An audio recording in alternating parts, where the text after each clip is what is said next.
في وايد ناس يستصعبون فكرة تبديل دهن الدراجة بالبيت.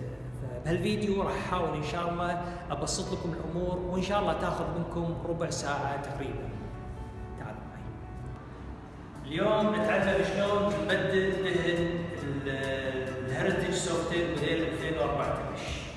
هذا السيكل يحتاج تقريبا 4 لتر، 4 لتر احتياط دهن، وراح نسوي سيستم فلاش اويل على اساس ننظف الدهن اللي بالماكينه.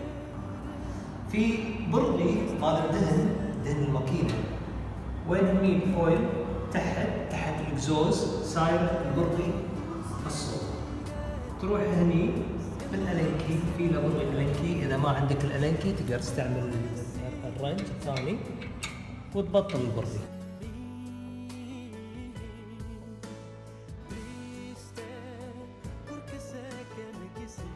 حط هذه قريبة وتبطل البرغي،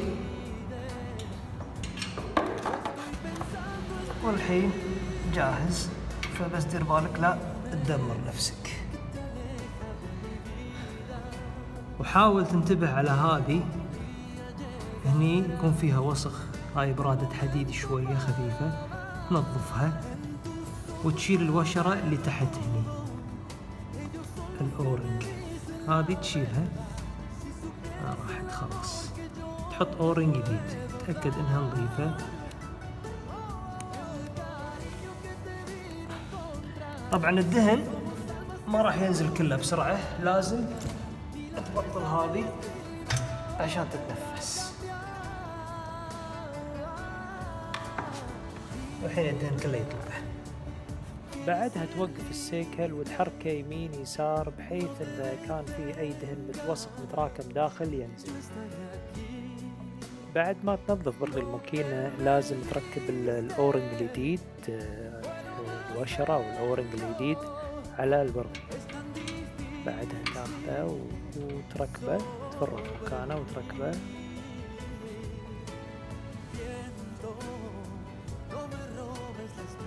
هذه قطعة بلاستيكة ممكن تركبها تحت الفلتر هني، أو تجيب لك بطل ماي تقصه وتركبه بنفس الطريقة على أساس إن الدهن ما يوسخ تحت السيكل.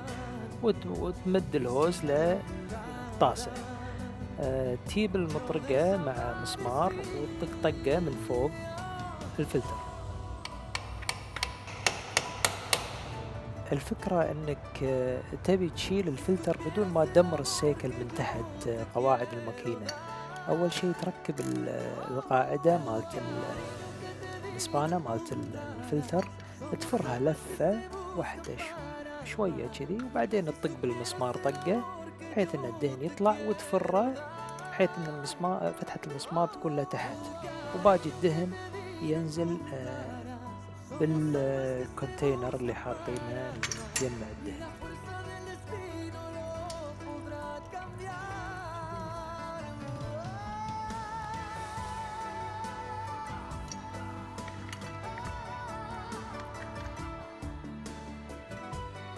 بعدها نفر الفلتر ونشيله من مكانه. بالنسبة للدهن يفضل استعمال السينثيتك أو السمي سينثيتك 20/50، أي كان زين، بس المهم إنه يكون سينثيتك أو سمي سينثيتك 20/50. والحين صرنا جاهزين حق التشغيل.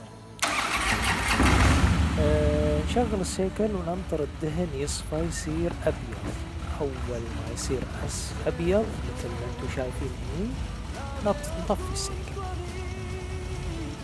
بالنسبة لهالطريقة، طريقة الفلاش مو أساسي إنك تسوونها، بس إن أنا أرتاح أكثر إن ماكينتي تكون نظيفة. نحط شوية دهن داخل الفلتر أقل من الربع كذي، وعلى أطراف الفلتر، بحيث إن نقدر ندهن حوالين الفلتر على أساس يسهل تركيبه على السيكل.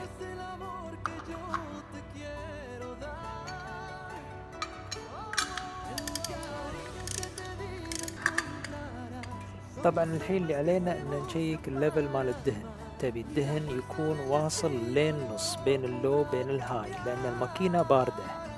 طبعا هني ما راح يكون واصل فوق لان ناقصه دهن، فنضيف عليه دهن الماكينة.